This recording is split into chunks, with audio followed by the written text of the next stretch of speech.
guess I'll say it this way. Listen, services is diluted to a software company, right? And what are we? We're a software company. No question about it. So we're not schizophrenic about our identity of what and who we are and where we're going to grow our business. Our growth trajectory is not in services. Our growth trajectory will be in licensed business.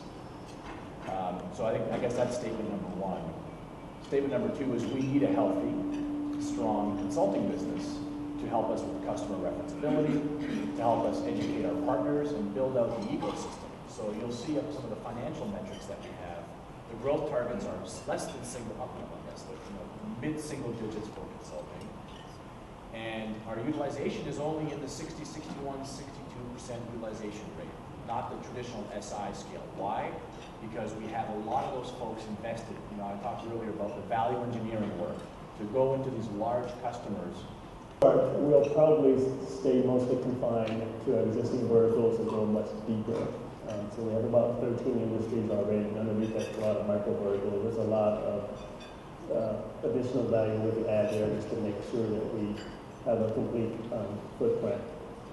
We're not in some big ones like financial services, insurance, telcos, but I think in terms of segmenting the market and focusing, which is I think what we have to do, and making sure that we protect our domain expertise and go deeper, that's our best strategy. So most of the acquisitions will be tucking things around the verticals we're already in.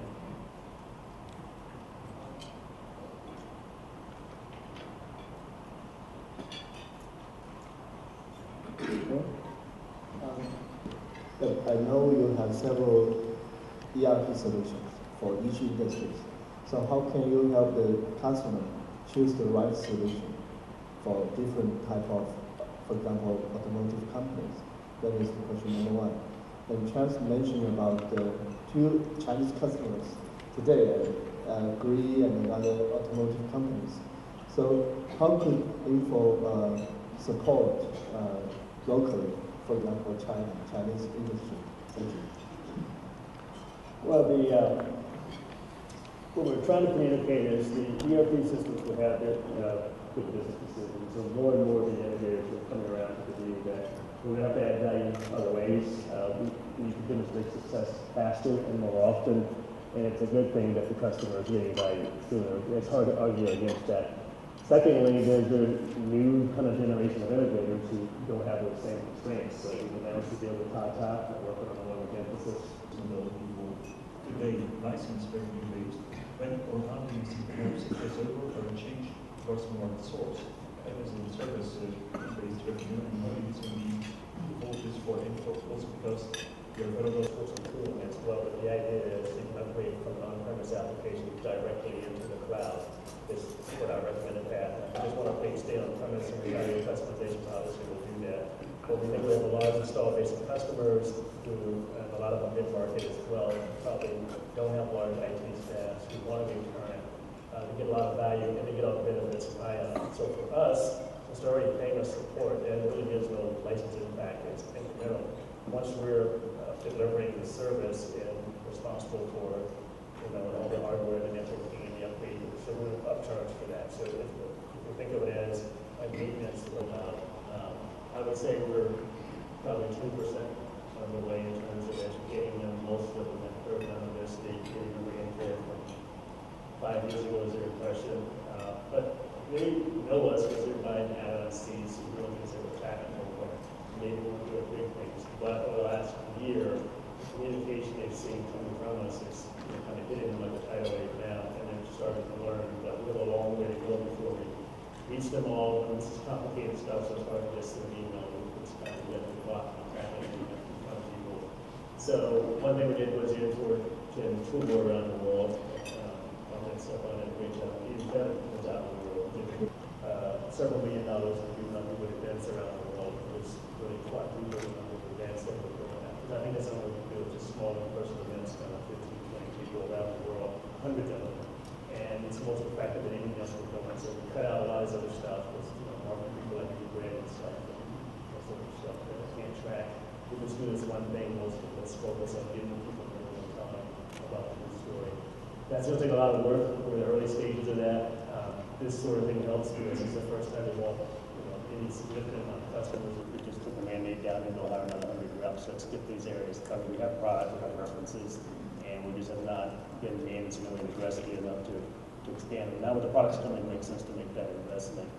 So just for everyone's benefit, we were constrained on doing the cross-sell legally because up until recently, when we put the companies together with this very successful financing that kind of made an upsell, if there's no integration, if the products look different, there's no process flows, that's there now. So with these two big things now behind us, we will kick off in June with a big training session focused on cross-sell and upsell. The hybrid capabilities we have, the hybrid cloud as we call it, is a huge strength. We lead with that and talk about that because that's where most of our customers are. The fact that we have products that can run natively in the cloud as multi-tenant and also run on premise is a huge strength. We virtualize those environments so we can ship the image back and forth. You want to deploy in some location, actions are already going there. So if you're installing Infor applications, that happens out of the box. We set up the business wall and start populating that with XML transactions. However, there will be some customers who want to add their own data to that. And so that's where we will have a bulk load capability. If you want to add transactions from some other system and go at once or periodically, we choose to do that. The better way to do it, we want to do the trickle feed using ION, right? Just connect whatever third-party application, build an adapter for it, send us the feeds after that. But at some point, if you have a third-party application you weren't using before, you're going to have to do a bulk load to get started and then trickle feed after that. The actual reporting tool we use is Cognos. We standardize on that as being a reporting tool on top of that. But the data is there. If people want to use their own tool, build their own reports, they can do that as well. And because it's an XML format, right now we shred it and put it in a relational database. We don't have to do that. Given that it's XML, we have some big data projects internally that we're not quite there yet on Reddit. We're evaluating a number of alternatives because they're all looking for a big showcase. ISD, who's not in the database business, to showcase their products. So we're taking a look at all of them right now and we'll entertain them. We'll pick one, maybe two of them, we'll see. Oh, and Aaliyah, you want to talk about Aaliyah and OLAP a little bit? Yeah, so Cognos is the architecture we have for operational reporting, right? So, but for hardcore analytics, we have our own in-memory solution, which has about 4,000 or 5,000 customers already on it. And we're using that to provide the prepackaged analytics, dashboards, scorecards by industry. And again, all of that data is sourced from the business vault. And as we said earlier, when we send an XML document, we send an exhaustive set of information. So the beautiful thing about this is if you want to change a dashboard or add new metrics you hadn't thought of before, there's not a whole project you have to embark on around going to the source system and building ETL. It's all there in the vault. All right, so it's part of our organization in Darmstadt. It used to be ALEA or MIS. Hi, Cash Congress this year. Is President CJ back there? There we go, CJ. You want to come up and talk about anything? And guys, company and the vertical, we have pretty much a playbook and a feature list that's appropriate for that customer. Assuming it's one of our target verticals. So it kind of naturally plays out. We don't have one engine for all verticals as we mentioned. Now everything else around it, the infrastructure, all the dominant change, that was the other key goal here. Is they're always afraid to upgrade, afraid to take on new technology because so many things break and it's a cost to them. So relating this back to the consulting comment, a lot of the things people are spending on consulting on, we are productizing, right? So even though we will use external consultants more, we should never have the ratio that other large companies have in terms of consulting and license because what are they doing? They're doing localizations, they're doing reports, they're building more workability, all these things that don't come with the application.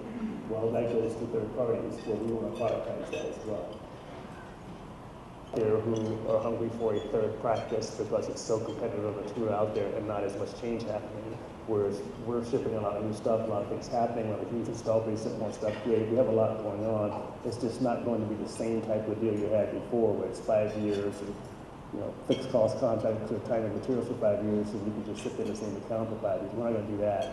But it doesn't mean there's not a lot of opportunity. You just have to do it the way we're doing it. So hopefully we're already convinced that there's enough people interested and if someone decides a different strategy, then so be it.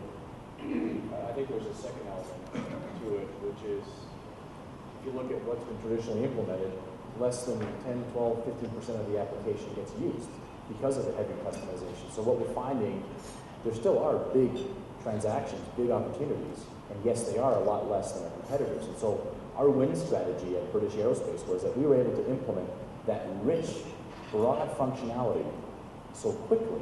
And I think that's been the focus of, for example, Accenture in that scenario, where we were talking about a whole new bunch of business wave type functionality that they need to deliver the new Fokker jets that they have to build. To existing customers quickly. We said the only way you can run our applications is you start over, do a new implementation on a completely separate product, a different code line, and do it in the cloud. That's a much tougher sell than saying, well, okay, you can move part of it now, you can just let me do some things around the edges that add value to add value and complete the application in ION. And that's a much time when there wasn't a lot of new technology coming out of Infor. They took it upon themselves to go build it, which helped the company actually. So we ended up buying those back, which is what we're doing now, and there's more we will buy back. Those are easy acquisitions, they tend to be small. Our Salesforce already knows them because they've been partnering with them and are already integrated on the same platform. So those are no-brainers to continue to buy some of those.